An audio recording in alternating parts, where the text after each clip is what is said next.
موږ اوس په ملګرو په مجلس کې ناست وو. موږ ورته وویل چې محمود خان اڅکزی د چمن 4 ورځې دوره وکړه.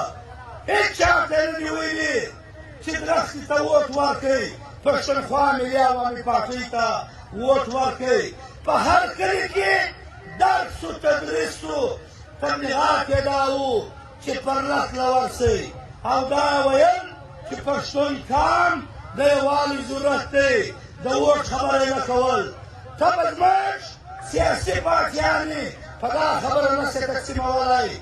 بېزاره دي ستا د پارلمان نه، چې هغه پارلمان موږ ته معلومه ده په څو صدۍ کې یو وخت فیصله د بلوچستان پارلمان نه ده کړې.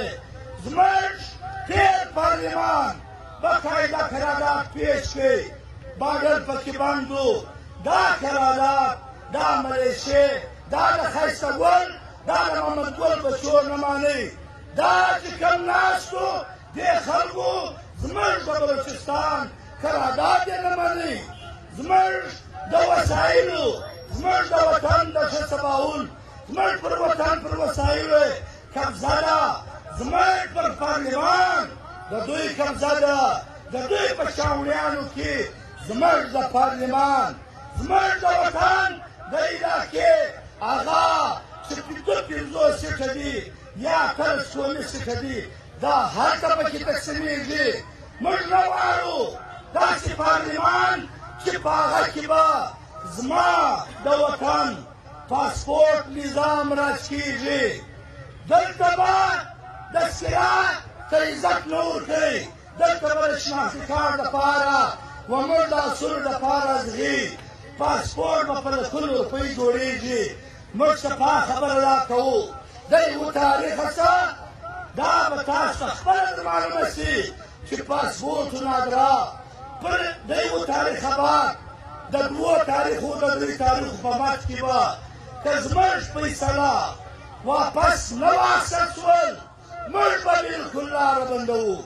موږ به بلکل د پاسپورټو د ناګرا لاره بلکل بندوو. او زموږ بیانیه دا ده چې زموږ دا بیانیه د دې پرلط دغه کمیټۍ ده چې تر هغه ساعته پورې یو د امپورټ ایکسپورټ د کشکه مسله چیرې دارومدار څوک لري، د کشکه مسله چې اسلام آباد به جوړېږي، پنډۍ و ګجران والا ستا د کشکم په پیسو جوړېږي چې د باکس تېرۍ په کشکم ننوځي یا راوځي.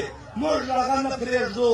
دا کاربندیز به تر هغه وخته پورې چې دوی دا فیصله بېرته واپس اخیستې نه وي. موږ شفا خبره دا کوو.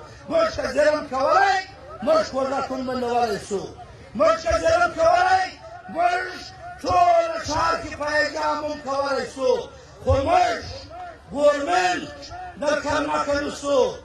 ګورمنټ خلاف موږ فیصله کوو. د ګورمنټ نشنل بینک وربندوو. د هغوی چې کوم د ټکس بنیاد کې کومه غلا ده دا وربندوو چې بیا یې وکراچي قاسم پورټ ته د دې اواز ورسېږي. تخت یې راوړو اسلام آباد سره وشورېږي.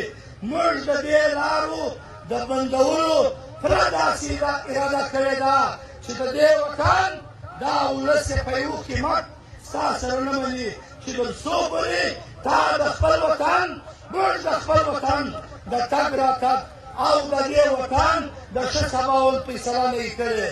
موږ صرف دا 2-3 خبرې په دې کولې چې دا زموږ په منځ کې په مختلفو د دشمن طریقه واردات د منافقینو په شکل کې هم دی.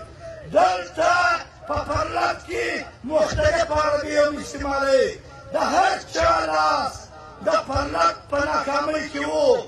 د دې پرلط معنا دا ده د دې پرلط اصل کې معنا دا ده چې دا د پښتانه قام هغه آخري جنګ دی.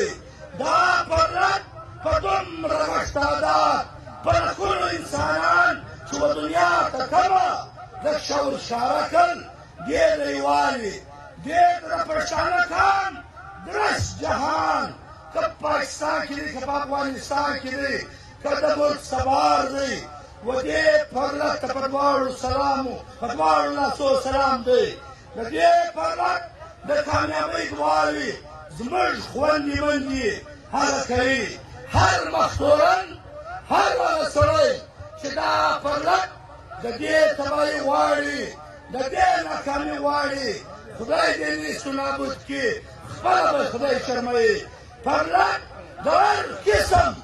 د هر قسم تضاد سبلاتر ټولې خپلې سیاسي جنډې ټولې خپلې ټول وطن خپل منشور پر خپل ذریعه شیري صرف دا وایي چې ما ته د کندهاره در کوټې پورې چې زما په لار کې کم مازغې دي تا د پاسپورټ کومه فیصله کړې ده موږ دا نه منو نه یې په ګومه کاټه کې چاته وایي نه و دښمن ته دا خبره کوي چې ته لږ لار د میډیا کې راکړه صفا ورته وایي چې هر څوک په دې پاسپورټ کې لاس لري هغه لاس به موږ ورکاټوو او که په دې لار کې چې هر څو سرونه زموږ ته غواړي زموږ سرونه دې بیا دې کاټ کړي وسلام